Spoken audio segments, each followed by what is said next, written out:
సరే, లూకా రాసిన 18వ అధ్యాయం 1 నుండి 8 వచనంలో మనం ధ్యానించబోతున్నాం. ఈ వారం నేను హెబ్రీ పత్రిక నుండి మాట్లాడబోట్లేదు.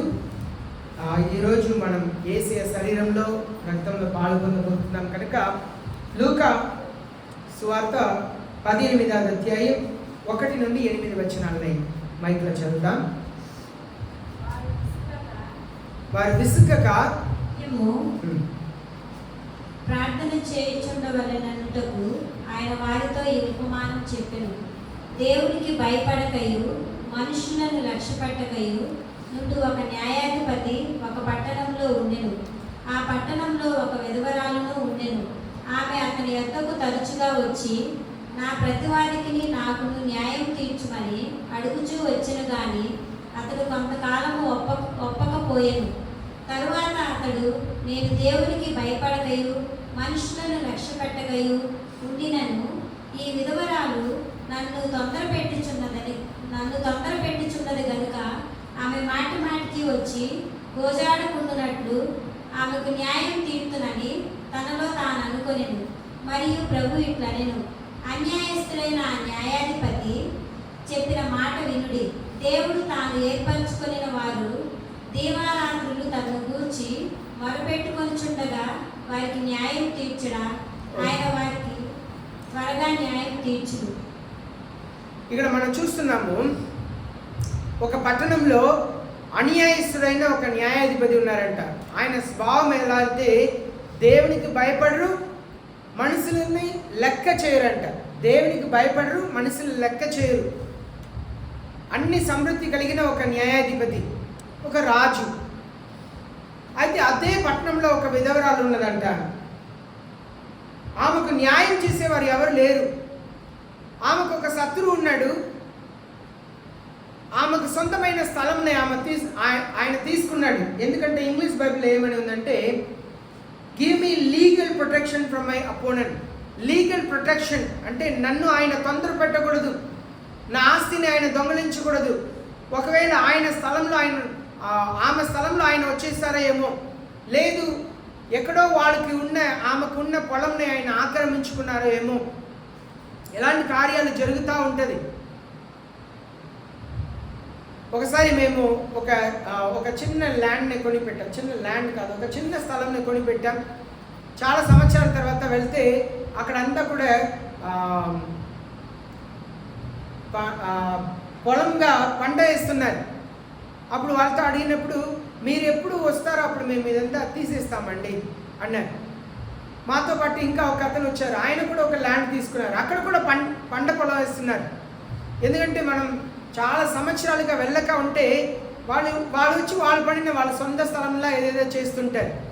అలాంటి పరిస్థితి ఈమె కూడా వచ్చి ఉండవచ్చు. ఎందుకంటే ఇంగ్లీష్ బైబిల్లో legal protection against my opponent అని రాయబడి ఉంది.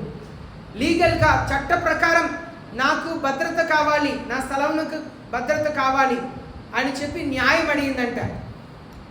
ఆయన కూడా ఒకవేళ ఇలాగ చెప్పి ఉండవచ్చు. ఆమె శత్రువు ఇలాగ చెప్పి ఉండవచ్చు, ఎవరితో చెప్పుకుంటావు చెప్పుకోపో, ఏం చేస్తావో చేసుకోపో, చూస్తాం, నువ్వో నేనా తేలుస్తాం అని చెప్పి ధైర్యంగా చెప్పి ఉండవచ్చు.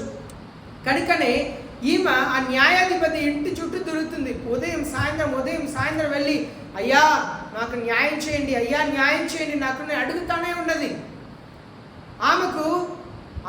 ఆమె భాగం ఆమెకు వచ్చేదాకా విసుగు చెందకుండా ఆమె అడిగిందంట. ఆయన మనసులో అనుకున్నాడంట, నేను దేవునికి భయపడను, మనుషులను లెక్క చేయను, కానీ ఈ విధవరాలు నన్ను ఇంత తొందర పెడుతుంది, ఇంతగా ఉదయం సాయంత్రం నా ఇంటికి వస్తుంది, కనుక నేను న్యాయం చేస్తాను అని చెప్పి అనుకున్నారంట. ఇది యేసయ్య చెప్పిన ఉపమానం. ఈ ఉపమానంలో మనం ఏమి నేర్చుకున్నామంటే, మన శత్రువు అయిన సాతానుడు మన దగ్గర నుండి చాలా వాటిని తీసివేసేసాడు. మనకున్న సమాధానం తీసేశాడు, సంతోషాన్ని తీసేశాడు, ఏది తీసివేసేసాడని గలాతీ పత్రిక 5వ అధ్యాయం 22వ వచనం చదువుదాం. గలాతీ పత్రిక 5వ అధ్యాయం 22వ వచనం. ఇక్కడ ఆత్మ ఫలముల గురించి మనం చూస్తున్నాం.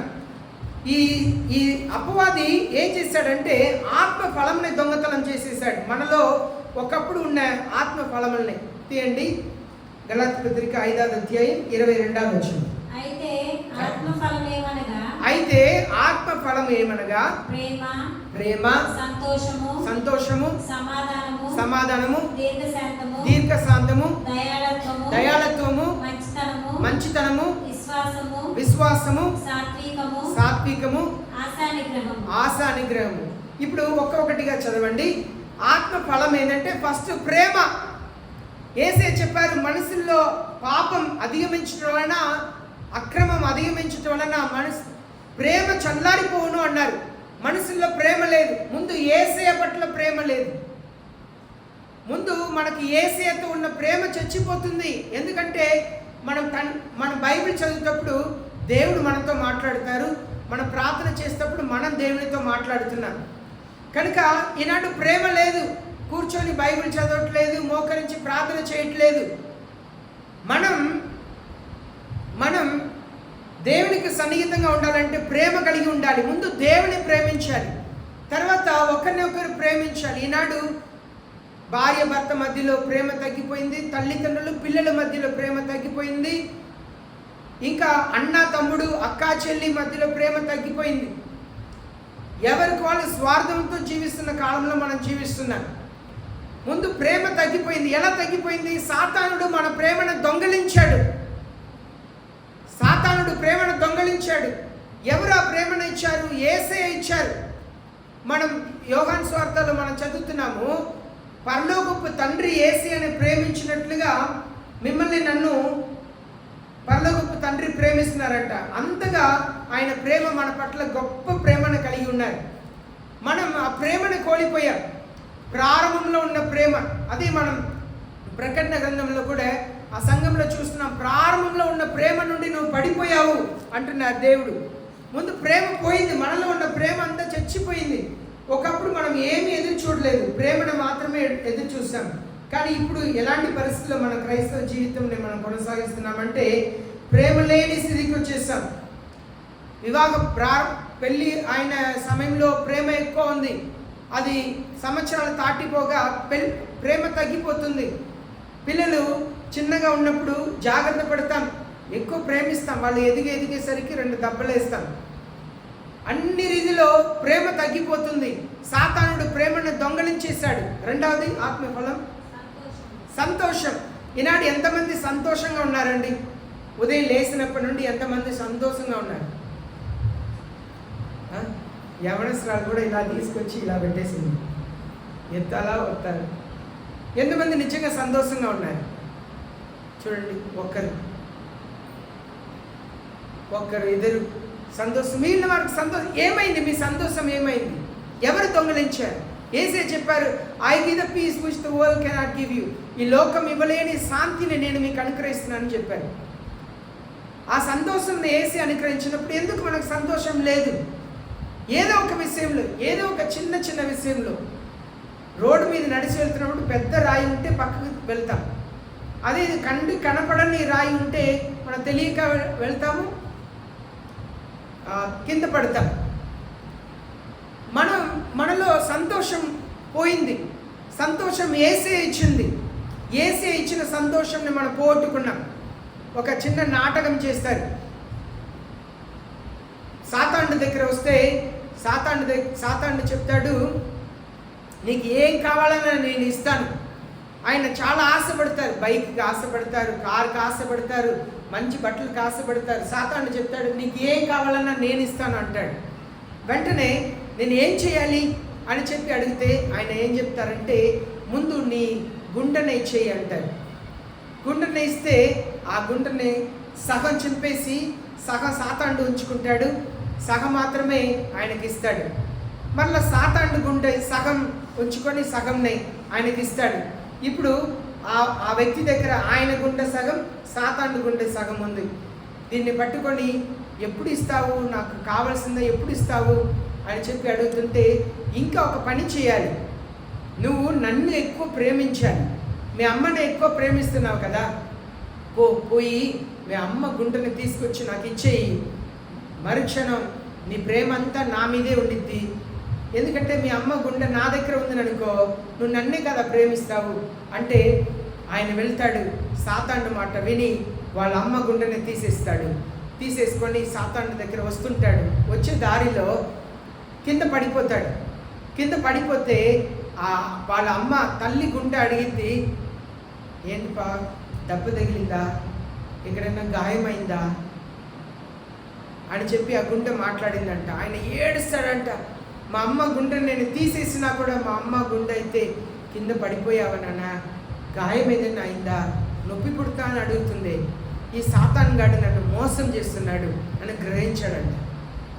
మనకు దేవుడు ప్రేమ ఇచ్చారు, కానీ సంఘంలోనే ప్రేమ లేకపోవటం అంటే అనగా మన సంఘంని గురించి చెప్పట్లేదు, మామూలుగా క్రైస్తవ సంఘంలో ప్రేమ లేకపోవటం, క్రైస్తవ కుటుంబాల్లో ప్రేమ లేకపోవటం, సంతోషం లేకపోవటం. సంతోషం లేదు.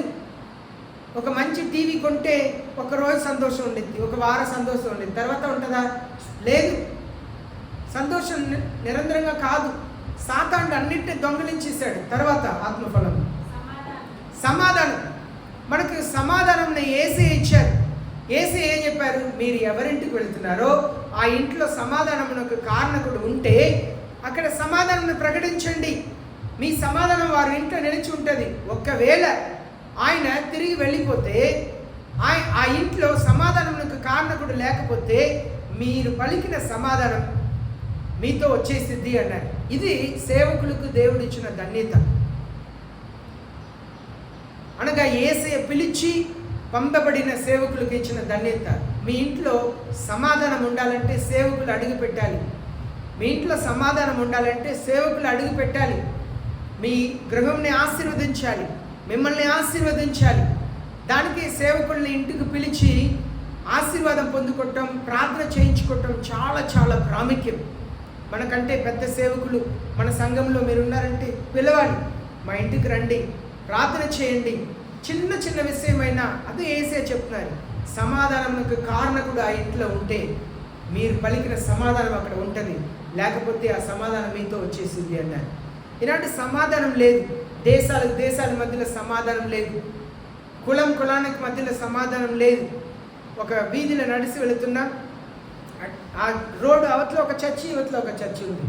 అది ఒక కులం అంట, ఇది ఒక కులం అంట. ఇక్కడ బస్టాండ్ దగ్గర ఈ ఊర్లో ఆ బ్రిడ్జ్ దగ్గర ప్రతి వీధికి ఒక స్టార్ ఉంటుంది. కొన్ని రోజుల తర్వాత అన్ని బొక్కబడి ఉంటుంది. ఏదంటే ఆ వీధి వాళ్ళు ఈ స్టార్ని పాడు చేస్తారంట, ఈ వీధి వాళ్ళు ఆ స్టార్ని పాడు చేస్తారంట. కానీ సమాధానం లేదు. స్కూల్లో టీచర్స్ అధికారుల మధ్యలో సమాధానం ఉండదు, పిల్లల మధ్యలో సమాధానం ఉంటుంది. పిల్లలు గ్రూపిజం చేసుకొని ఉంటారు, సమాధానం లేదు. జైల్లో సమాధానం లేదు. ఎన్ని ఉన్నా కూడా మనుషులకు సమాధానం లేదు. బిల్ గేట్స్ని ఒక పెద్ద ధనవంతులు ఉన్నారు. ఆయన భార్య విడాకు తీసుకొని వెళ్ళటం వల్ల అమెరికా దేశంలో భార్య విడాకు తీసుకుంటే సహ ఆస్తిని భార్యకి ఇచ్చేయాలి. అది ఎన్ని కోట్లు ఉన్నా సరే, ఎన్ని లక్షల కోట్లు ఉన్నా సరే సహంని భార్యకి ఇచ్చేయాలి. అయితే ఆయన ఒక నిర్ణయం తీసుకున్నారు. ఆయనకు ఉన్న డబ్బు అంతా కూడా చారిటీకి ఇస్తాను, నేను అనాథల్ని చూసుకునే వాళ్ళకి, వృద్ధాప్యంలో ఉన్న వాళ్ళని చూసుకోవటానికి. మా ఫ్రెండ్ మొన్న మా గ్రూప్లో ఒకటి పెట్టారు, మీకు ఏదైనా రిజిస్ట్రేషన్ ఉంటే, మీరు ఏదైనా పరిచయం చేస్తుంటే పలానా వ్యక్తి ఉన్నారు, 2 లక్షలు, 1 లక్ష అలా ఇస్తున్నారు.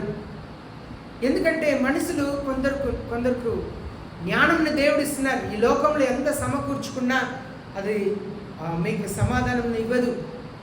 అది ఎప్పుడే మనం ఇతరులకు పంచుతామో అప్పుడే సంతోషంగా ఉండేది. ఇతరులకు పంచుతాం కదా, అప్పుడు గొప్ప ఆనందం కలిగిద్ది, గొప్ప ఆనందం. ఎప్పుడు ఇతరులకు సేవ చేస్తామో అప్పుడు గొప్ప సంతోషం ఉండిద్దండి. కనుక ఈనాడు అదంతా ఏమీ కనబడట్లేదు మనుషుల్లో. తర్వాత దీర్ఘశాంతం. ఈనాడు శాంతమే లేదు. దీర్ఘశాంతం అంటే రోజు ఉండేది, గంటల తరబడి ఉండే శాంతం. మనకు వెంటనే కోపం అలా పుట్టుకొచ్చింది. మనం ఎంత కోపంని అన్నచ్చి వేయట, కాళ్ళతో తొక్కి అన్నచ్చి వేస్తున్నా కూడా యేసయ్య చూస్తున్నారు. మన హృదయంని యేసయ్య చూస్తున్నారు. ఈనాడు అన్ని ఫాస్ట్ కాలం, వెంటనే జరిగిపోవాలి, ఏదైనా వెంటనే జరిగిపోవాలి. అలాంటి కాలంలో ఉన్నాం. డబ్బు పంపిస్తే వెంటనే డబ్బు వచ్చేయాలి. ఏదైనా ఫుడ్ కావాలంటే వెంటనే వచ్చేయాలి. దీర్ఘశాంతం లేదు. ఒకప్పుడు దీర్ఘశాంతం ఉండేది, కానీ ఇప్పుడు శాంతమే లేదు. ఎక్కడి నుండి దీర్ఘశాంతం వచ్చేది? శాంతకుమారి అని పేరు పెట్టుకుంటారు, శాంతంగానే ఉండరు. అసలు శాంతమే లేదు. దీర్ఘశాంతం ఎక్కడి నుండి వస్తుంది? యేసయ్య మిమ్మల్ని నన్ను పిలిచింది అది కలిగి ఉండటానికి, దీర్ఘశాంతం కలిగి ఉండటం. మనం అనుకుంటాం నేను లేకపోతే అంతే. కాదు కాదు కాదు. దేవుని పనిని ఎవ్వరు ఆపలేరు. దేవుని కార్యంని ఎవ్వరు ఆపలేరు. దేవుడు ఏ మానవుడిని కూడా విడిచిపెట్టరు. దీర్ఘశాంతం సాతానుడు దొంగలించేశాడు.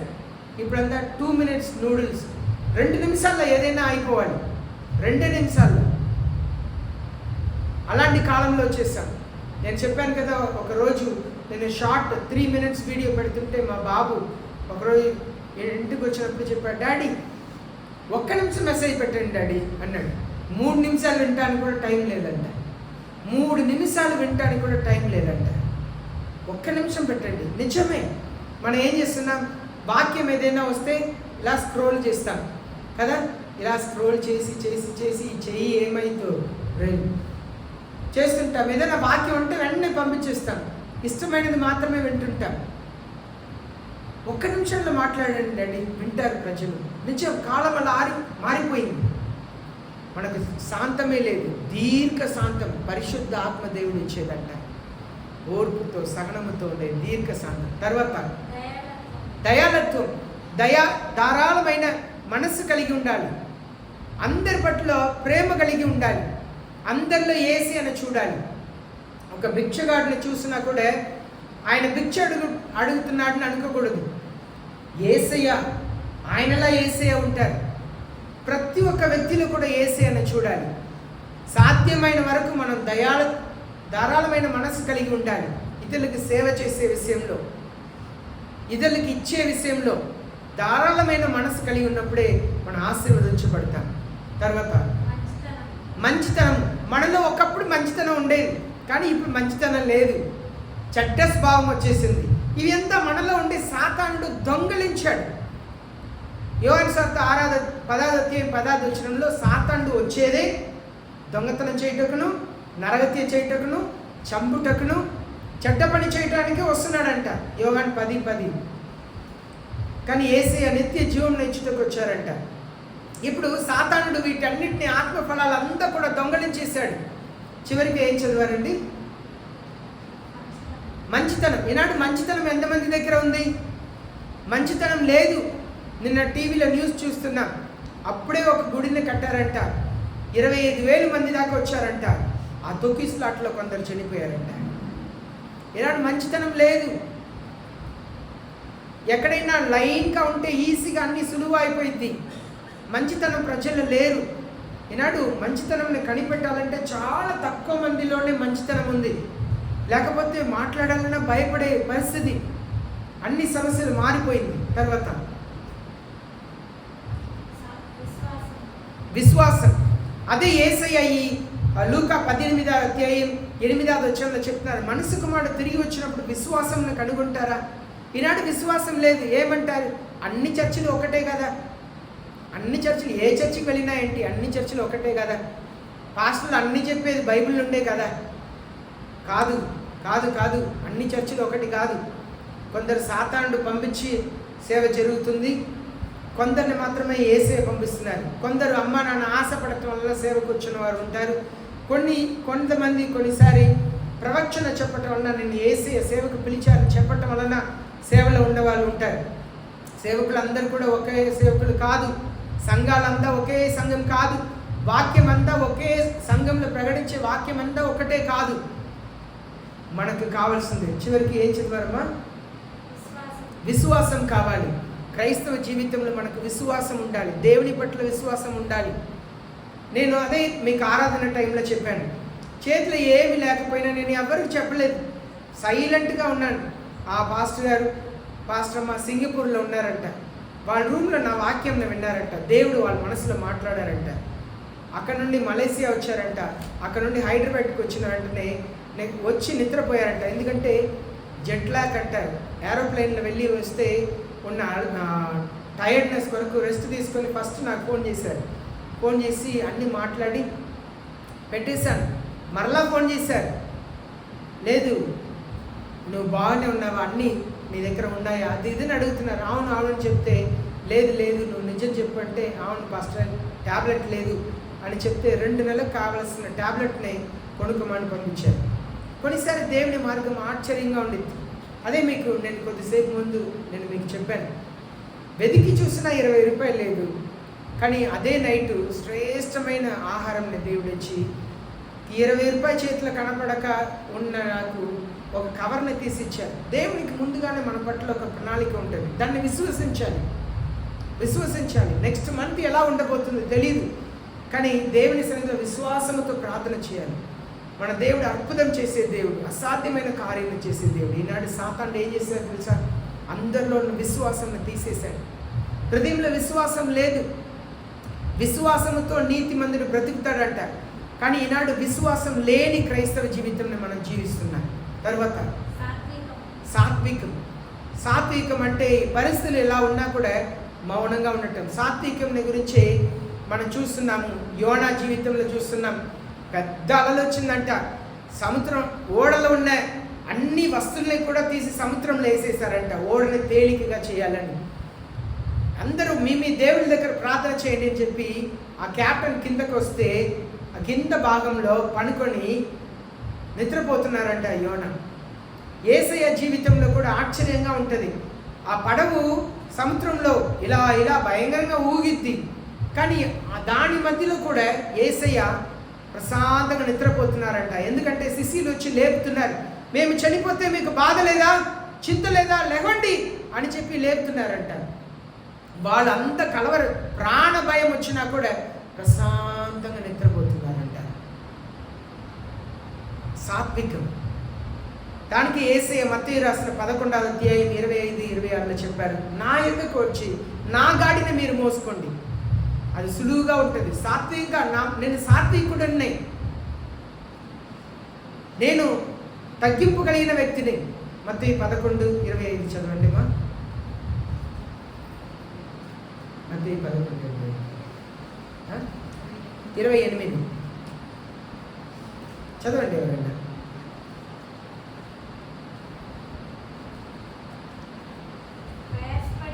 మోసుకొంచున్న సమస్త జనులారా నా యొద్దకు రండి, నేను మీకు విశ్రాంతి కలుగజేతును.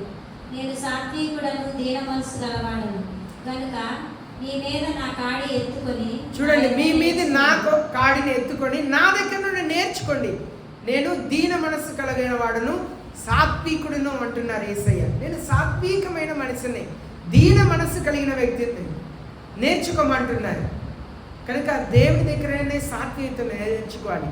ప్రజలు మన మీద ఎంత నిందలు మోపినా, ఎన్ని మాటలు చెప్పినా సాత్వికంగా ఉండటం నేర్చుకోవటమే, దేవుని సన్నిధిలో పశ్చాత్తాపడటమే. ఇప్పుడు చూడండి, ఇవి అంతా కూడా సాతానుడు మన దగ్గర నుండి దొంగలించేశాడు. మన దగ్గర ఇంకా లేదు, సాతానుడు దొంగలించాడు. ఇప్పుడు మనం ఏం చేయాలంటే రిట్రైవ్ దమ్ బ్యాక్. అదంతా సాతానుడి దగ్గర నుండి మనం తీసుకోవాలి.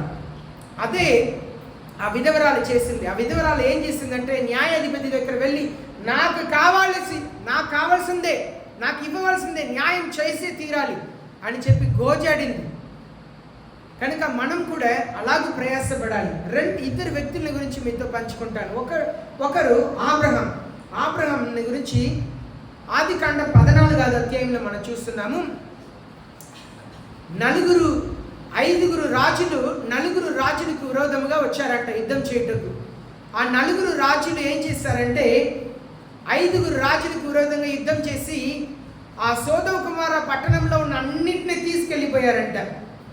తీసుకెళ్ళిపోతే ఆబ్రహాంకి మాటనే చెప్తున్నారు, అయ్యా మీ తమ్ముడు లోతుని తీసుకెళ్ళిపోయారు, తన భార్య పిల్లల్ని తీసుకెళ్ళిపోయారు, ఇంకా సోదమ కుమార పట్టణంలో ఏమీ లేదంటే కేవలం 318 మంది.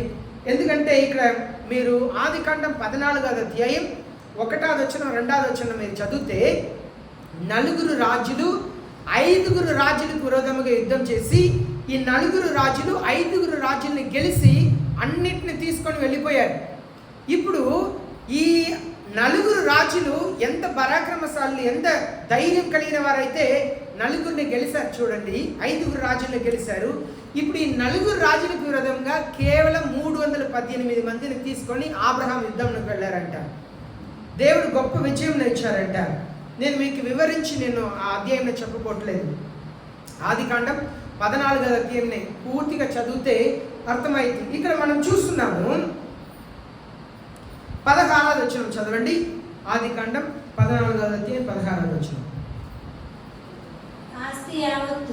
ఆస్తి యావత్తు తిరిగి తెచ్చి తన తమ్ముడైన లోతును అతని ఆస్తిని స్త్రీలను ప్రజలను తిరిగి తీసుకొని వచ్చును. ఇక్కడ చూడండి, తిరిగి తీసుకొచ్చారంట. మళ్ళా ఫస్ట్ లైన్ చదవండి, 16వ వచనం. ఆస్తి యావత్తు తిరిగి తెచ్చి చాలు, అన్నిటిని తిరిగి తెచ్చారంట. ఇప్పుడు మన ఆస్తి ఏంటి? మన ఆస్తి ఏంటి? మన ఆస్తి ఏంటండి? ఇల్లా, టీవీయా, బండియా? దేవుని మహాకృపను బట్టి మొదటి నుండి నాకు ఈ చర్చ్ బిల్డింగ్ మీది, ఇంటి మీది ప్రేమ లేదు. నేను నమ్మే ఒకే సత్యం, నేను ఉండటానికి దేవుడు ఇచ్చారు. ఒకవేళ దేవుడు ఎక్కడైనా తీసుకెళ్తే అక్కడ కూడా ఇస్తారు నాకు. మన ఆస్తి భూలోకంలో ఉన్న బంగారము లేదు బిల్డింగ్లు కాదు. మన ఆస్తి ఏం తెలుసా? గలాతీ పత్రికలో 5వ అధ్యాయం 22వ వచనం చదివారే, అదే మన ఆస్తి.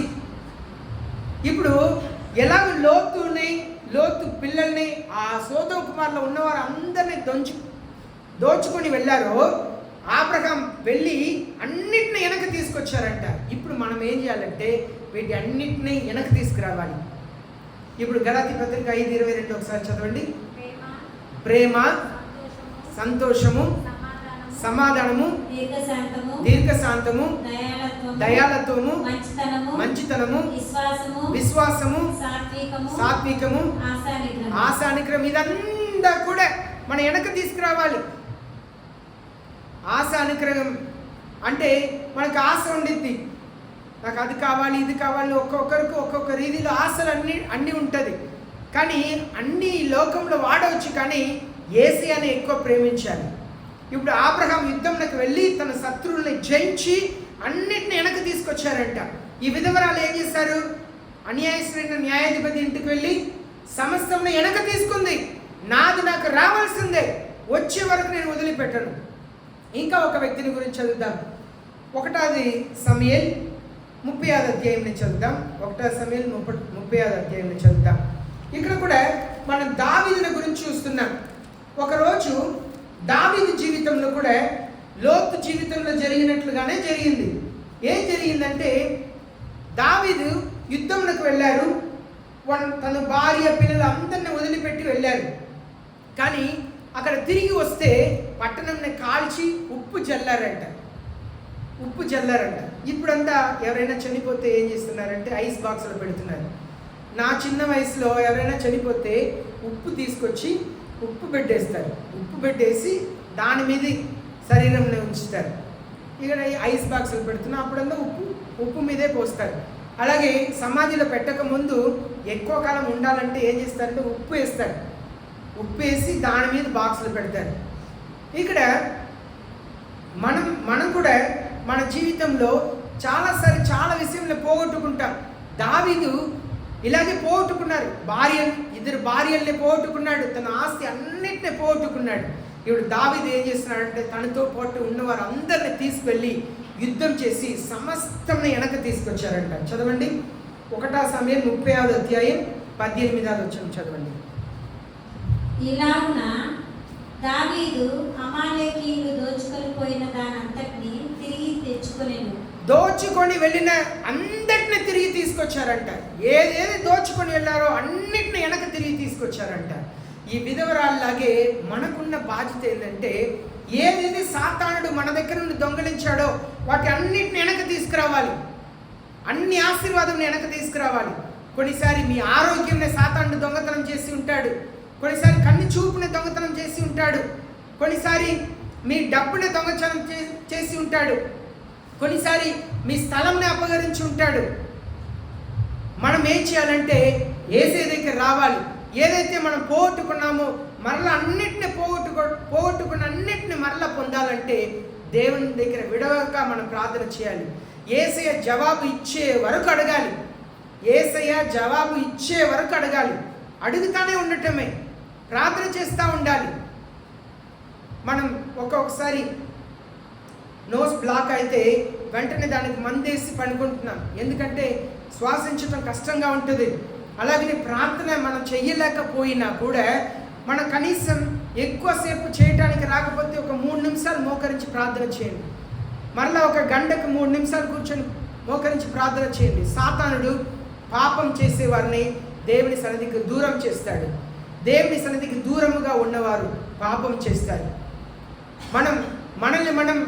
మనం దేవుని సన్నిధిలో కూర్చొని ప్రార్థన చేయాలి. ఏదైతే మన జీవితంలో పోగొట్టుకున్నామో, మంచి పేరుని పోగొట్టుకొని ఉంటాం, మనుషుల్ని పోగొట్టుకొని ఉంటాం, అన్నిటిని తిరిగి ఇచ్చుటకు దేవుడికి సాధ్యం. సాతాండు దగ్గర నుండి ఈ లోకంలో యేసయ్య మరలా తీశాడు. సాతాండు ఆదికాండం 1వ అధ్యాయం, అక్కడ 1వ అధ్యాయంలో మనం చూస్తున్నాము, యేసయ్య మంచిగా చేసిన భూమిని చెడిపేశాడంట. కానీ యేసయ్య మరలా వచ్చి ఆ భూమిని అందంగా మార్చారు, తనకు అనుకూలమైనదిగా మార్చి తన పోలికల మనుషుల్ని చేసి పెట్టారట.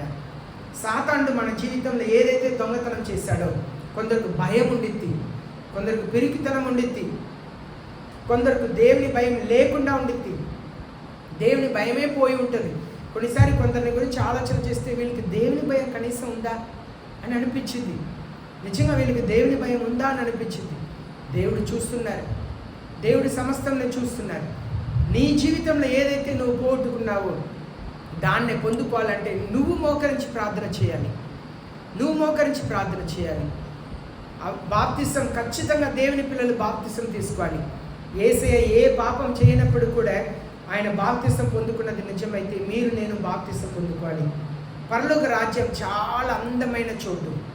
అక్కడ దుఃఖం లేదు, బాధ లేదు, చింత లేదు, సంతోషమైన మన ఊహకందనిదంట. పౌల పోస్ట్ రాస్తున్నారు, మీరు ఊహించుకోలేరు ఆ పరలోక రాజ్యం ఎలా ఉంటుందని. ఎందుకంటే పౌల పోస్టు ఒక పర్యాయం 3వ ఆకాశం వరకు తీసుకెళ్ళబడ్డారంట. కనుక పౌల పోస్టు అక్కడ ఆకాశం పరలోకం వెళ్ళి వచ్చాయన్న అనుభవం ఉంది. కనుక పౌల పోస్ట్ చెప్తున్నారు, అది కంటికి కనపడదు, ఊహకు మించినది. మీరు ఎంత ఊహించుకున్నా కూడా మీరేం చేయలేరు. అలాంటి ఒక స్థలంలో యేసయ్య మన కొరకు సిద్ధపరిచారు. యేసయ్య చాలా త్వరగా రాబోతున్నారు. ఇదే మాట ఎన్నోసార్లు వింటున్నామని మీరు అనుకోవచ్చు, కానీ యేసయ్య పదే పదే పదే పదే హెచ్చరిస్తూ ఉన్నారు. ఎప్పుడు యేసయ్య వస్తారో తెలియదు. యేసయ్య వచ్చినప్పుడు ఆయనతో మనం ఎత్తబడే భాగ్యం కలిగి ఉండాలి. నరకంని గురించి మనం చూస్తే, నరకం అగ్ని ఆరదు, పురుగు చావదు, భయంకరమైన చోటు. అక్కడ భయంకరమైన చీకటి ఉంటుందంట. ఇక్కడ అగ్ని మండితే వెలుగు వచ్చింది, ఒక కొవ్వొత్తిని వెలిగిస్తే వెలుగు వచ్చింది. కానీ అక్కడ ఎలా ఉండిద్ది అంటే మంటగా చీకటి వచ్చింది దాంట్లో నుండి. ఎందుకంటే అది సాతానుడు అనుచరులకును దేవుడు సృష్టించారు కనుక అక్కడ వెలుగు రాదు. ఆ మంటలో చీకటి వస్తుంది, పళ్ళు కొరుకుటయు ఏడుపు ఉంటుందని చెప్పారు. దానికి క్షమాపణమే ఉండదంట. నరకం వెళ్ళే వరకు క్షమాపణే ఉండదంట. మొన్న బస్సులో చాలామంది కాలి చనిపోయారు కదా. దాంట్లో ఒక తల్లి ఒక బిడ్డని అలా హత్తుకొని అలా కాలిపోయి చనిపోయిందంట. ఒకవేళ యేసయ్యకు వారి జీవితంలో ఇవ్వకపోయి ఉంటే, ఒకవేళ బాప్తిసం తీసుకోకుండా పోయి ఉంటే వాళ్ళు కూడా నరకమే కదా వెళ్తారు. ఈనాడు ఎన్నో జరుగుతున్నాయి మన చుట్టూ, మనకి ఎప్పుడు ఏం జరిగితే తెలియదు. అగ్ని కుండ నుండి మనం తప్పాలంటే యేసయ్యని పట్టుకోవాలి. మనం ఎలాగో శ్వాసిస్తానే ఉన్నాం. కొంతసేపు చేతులు ఖాళీగా ఉంటుంది, శరీరం ఖాళీగా ఉంటుంది, కానీ మన శ్వాస, మనం గాలిని పీలుస్తూ ఉన్నాం. కనుక మన ప్రార్థన జీవితం దేవునితో అలా ఉండాలి. చిన్న చిన్న ప్రార్థన చేస్తూ ఉండాలి. ప్రార్థనలో నిలకడగా ఉండాలి. యేసయ్య ఇస్తున్న చివరి అవకాశం మనకు ఏం జరగబోతుందో తెలియదు, కానీ మన జీవితంలో యేసయ్యకి ఇస్తాను. అందరూ కూడా మోకరిస్తాను, ప్రార్థన చేస్తాను. అందరూ మోకరిస్తాం, ప్రార్థన చేస్తాం.